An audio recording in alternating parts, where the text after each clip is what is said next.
Hello guys, कैसे आप सभी लोग बुक ऑफ स्पिरिट के एक और न्यू एपिसोड के साथ हाजिर हूँ। तो जैसा कि लास्ट एपिसोड के एंड में हमने देखा था, ज़ूफेन किंग चेंग के हाथ को पकड़ते हुए कहता है, मेरे पास पहले हमला करने के अलावा कोई विकल्प नहीं था और इससे कोई फर्क नहीं पड़ता कि डीमन स्कीमिंग सेक्टर का क्या होगा। जब तक मैं और किंग चेंग जीवित है और एक दूसरे के साथ है, इतना ही काफी है। और फिर दोनों ही एक दूसरे के आंखों में देखने लगता है। जबकि तभी एल्डरियन ज़ूफेन से कहता है, ऐसा लगता है कि तुम्हें वास्तव में डीमन स्कीमिंग सेक्टर से जुड़ने का कोई एहसास नहीं है। क्या सच में तुम्हें इससे कोई फर्क नहीं पड़ता, भले ही यह कि सब कुछ नष्ट हो जाए और बर्बाद हो जाए। जो सुनकर पहले ज़ूफेन थोड़ा खामोश हो जाता है। उसके बाद वो एल्डरियन से कहता है, हाँ, इससे कोई फर्क नहीं पड़ता, भले ही ये चीज पूरी तरह से नष्ट हो जाए। एल्डर युएन जुओफान से कहता है, क्या तुझे यह ठीक लगता है कि पूरा सेक्ट बर्बाद हो जाए? अगर अंदर ही अंदर युद्ध शुरू हो गया तो नुकसान सेक्रेड स्टोन से नहीं भरे जा सकते, हमारी जड़ें ही हिल जाएंगी। यह सुनकर जुओफान ने सीधा जवाब दिया, इससे मुझे कोई फर्क नहीं पड़ता। यह जवाब सीधा एल्डर युएन के दिल में जाकर लगा, लेकिन फिर वह चू चिंग चेंग की ओर मुड़ा।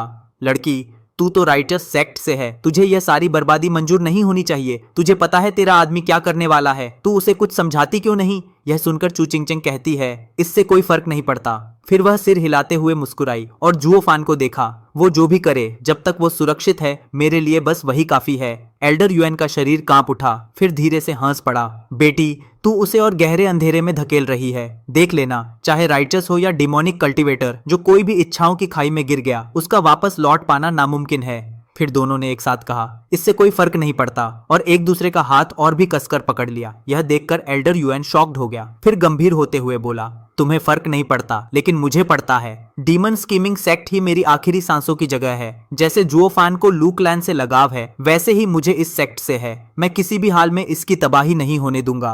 अब एल्डर युएन की निगाहें तेज हो गईं और वह सीधे जुओफान को घूरने लगा। यह देखकर जुओफान डरते हुए मन ही मन सोचने लगा, कहीं एल्डर युएन हमला तो नहीं करने वाले। तभी एल्डर युएन कहता है, जुओफान, अगर मैं अब कुछ सख्त कदम उठाऊं तो बुरा मत मानना। एल्डर युएन ने अपनी आंखें सिकोड़कर एक पिच ब्लैक जेड निकाली। उसे देखकर जुओफान के मन में डर आने लगा। उसने तुरंत चू चिंग चेंग को खींचा और पीछे हटने लगा। उसे नहीं पता था वह क्या है, पर यह जरूर कोई जानलेवा डिमोनिक ट्रेजर हो सकता था। हाई वेनेरेबल की ताकत और ऊपर से वह ट्रेजर जुओफान को वहीं कुचलने के लिए काफी था। जुओफान का चेहरा पसीने से भीग गया। दांत पीसते हुए बोला, यह बुढ़ा तो सच में अब हमारी रिश्ता ही तोड़ बैठा, इतनी जल्दी हमें मार डालना चाहता है। दूसरी तरफ एल्डर युएन उसकी घबराई हालत देखकर चौंक गया। फिर वह पूछता है, तू ये क्या कर रहा है? यह सुनकर जुओफान चीखते हुए बोला, वो सवाल तो मुझे तुझसे पूछना चाहिए, बूढ़े, तू डिमोनिक ट्रेजर क्यों निकाल रहा है? उसका दिमाग बिल्कुल अलर्ट था। एल्डर युएन ने जेड की ओर देखा और मुस्कुरा दिया, जुओफान, तू तो हमेशा बहुत हिम्मती रहता था, तो अब इतनी घबराहट क्यों? जो सुनकर जुओफान कहता है, यह कोई घबराहट नहीं, यह हकीकत है ताकत के फर्क की। तेरी इतनी ताकत के ऊपर से तूने यह हथियार भी निकाल लिया। अगर मैं नहीं भागा तो मारा ही जाऊंगा। एल्डर युएन ने सिर हिलाया और जेड स्लिप उसकी ओर बढ़ाया। जुओफान, जरा ध्यान से देख, यह कोई डिमोनिक ट्रेजर नहीं, बल्कि डीमन स्कीमिंग सेक्ट के हाई वेनेरेबल की ऑफिशियल सील है। मैं हाई वेनेरेबल होने के नाते सिएवुयुए को हटाकर तुझे अगला सेक्ट लीडर घोषित करता हूँ। क्या? जुओफान हक्का बक्का रह गया और हैरानी से बोला, मैंने अभी क्या सुना? तुम सिएवुयुए को हटाना चाहते हो? तुम किस तरह के हाई वेनेरेबल हो? जब सेक्ट के अंदर घमासान मचा हुआ है, तब तुम मदद करने के बजाय खुद उसकी कुर्सी लेना चाहते हो। ये कौन से नियम है भाई? यह सुनकर एल्डर युएन बोला, वाह, नियमों की बात कर रहा है। उसने आंखें घुमाई, लेकिन अगले ही पल उसे कुछ अजीब महसूस हुआ। भौहें चढ़ाकर बोला, जुओफान, ये सब क्या चल रहा है? तू तो खुद बगावत करने की तैयारी में था, अब मुझे ही सेक्ट के नियम न मानने के लिए सुनाए जा रहा है।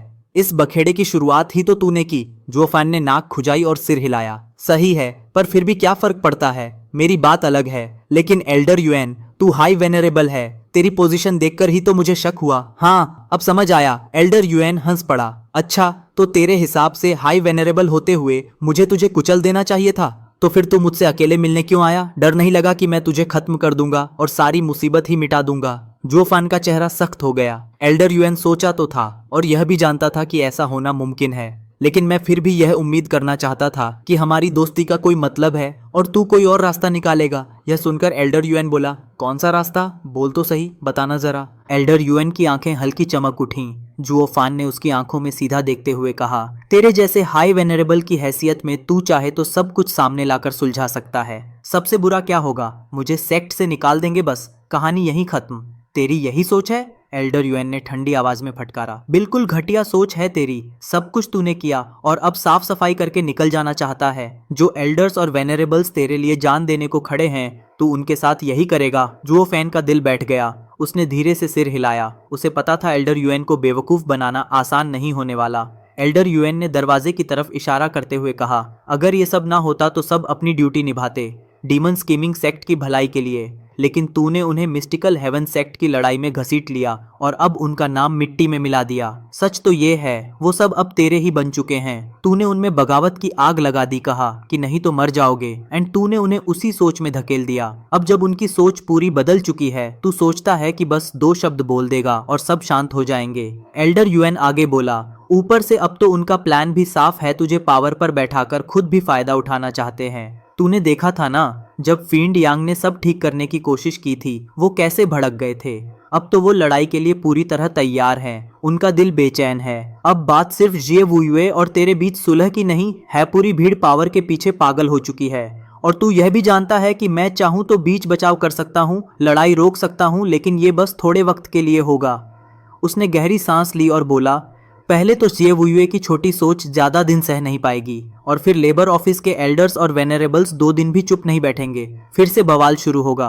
तब तक तू वेस्टर्न लैंड के किसी कोने में होगा और डीमन स्कीमिंग सेक्ट खुद ही खुद को तबाह कर लेगी। यही था तेरी चाल जुओफान। जुओफान का दिल डूब गया, लेकिन वो चुप रहा। वो चू चिंगचेंग की तरफ मुड़ा और वॉइस ट्रांसमिशन में बोला, चिंगचेंग, ये बुढ़ा सच में रेलिक है, लेकिन दिमाग एकदम तेजरा भी बेवकूफ बूढ़ा नहीं है। हमें घेर रहा है सीधा। चिंगचेंग ने आंख चढ़ाकर जवाब भेजा, डीमन स्कीमिंग सेक्ट का हाई वेनरेबल वाकई जैसा सुना था वैसा ही है, लेकिन क्या तूने पहले से ये सब जान रखा था? जुओफान ने सिर हिलाया। लगभग सब पता था। वेस्टर्न लैंड के हर सेक्ट में घपले घोटाले भरे पड़े हैं। मैं तो तुझे किसी सेफ जगह ले जाना चाहता था, जहां हम शांति से रह सकें। फील्ड यांग के मौके का फायदा उठाकर मैं ये सब खत्म करके निकल जाना चाहता था। मुझे क्या पता था कि वेनरेबल बाय और बाकी लोगों का मन पूरी तरह बदल चुका है और अब वो उठकर पावर हथियाना चाहते हैं।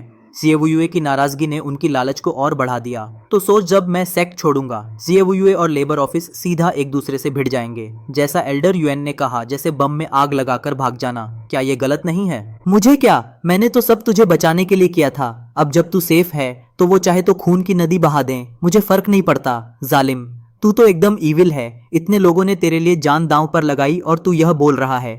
चू चिंगचेंग ने आंखें तरेरी और हल्की मुस्कान उसके होठों पर थी। एल्डर युएन वहीं बैठे बैठे मुंह बिचकाने लगा। ओ ए, मैं अब भी यहीं बैठा हूँ, कान में फुसफुसाना बंद कर, एक बुजुर्ग की इज्जत तो कर लो। ओ एल्डर युएन, लेकिन मुझे सेक्ट लीडर बनाना क्या नियमों के खिलाफ नहीं होगा? ऊपर से सभी मुझे उस कुर्सी पर देखना भी नहीं चाहेंगे, तब भी झगड़ा नहीं होगा क्या? जुओफान ने हाथ जोड़कर पूछा। एल्डर युएन ने हल्की मुस्कान के साथ कहा, यही तो तू गलत सोच रहा है। जब तू गद्दी संभालेगा तब कोई लड़ाई नहीं होगी। आधे से ज्यादा एल्डर्स पहले से ही तेरा कहा मानते हैं। वो खुद चाहते हैं कि तू ही सेक्ट लीडर बने। जहां तक वेनरेबल शी की बात है, हाँ, वह तो खुद गर्ज इंसान है। उसे फर्क नहीं पड़ता कि तुम दोनों में से कौन लीडर बनेगा। और जिए वुयुए के लिए जान देने वाला तो बिल्कुल नहीं। वह तो भागना चाहता था। यही सबूत है। ऐसे लोग जब देखेंगे कि तू पावर में आ गया है तो खुद पावर का मजा लेना चाहेंगे। ये सब तूने शुरू किया तो अब खत्म भी तू ही करेगा। तूने लोगों की नजर में जिए वुयुए की इज्जत गिरा दी। अब तू भाग जाएगा तो डीमन स्कीमिंग सेक्ट टूट जाएगी। तेरे ही कारण उसकी पावर कमजोर हुई। अब जिम्मेदारी भी तेरी बनती है। जुओफान ने लंबी सांस ली और सिर हिलाया। और जहां तक सेक्ट रूल्स की बात है, हाँ, तू तो पूछ ही रहा था कि मैं किस ओर हूँ। मैं तो सेक्ट के उज्जवल भविष्य की ओर हूँ। इसी के साथ ये वाला वीडियो पर एंड करूंगा। Good bye.